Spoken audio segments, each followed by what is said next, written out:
शनिवारी महाराष्ट्र बंदची हाक देण्यात आलेली आहे। मवियाकडून महाराष्ट्र बंद पुकारण्यात आलेला आहे। शनिवारच्या महाराष्ट्र बंदमध्ये सहभागी व्हा असं उद्धव ठाकरे यांनी म्हटलेलं आहे।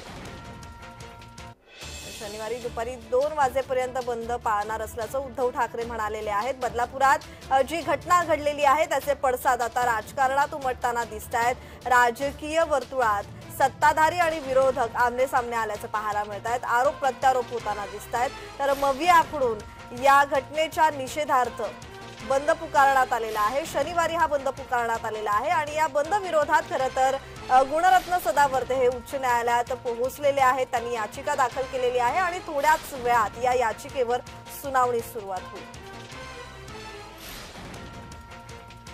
जसं आजपर्यंत आम्ही बंद करत आलेलो आहोत, उद्याचा बंद हा महाविकास आघाडी आणि महाविकास आघाडीच्या मित्र पक्षांतर्फेच नव्हे तर सर्व नागरिकांच्या वतीने आम्ही करतो। त्याच्यामुळे सगळे नागरिक याच्यात सहभागी होतील।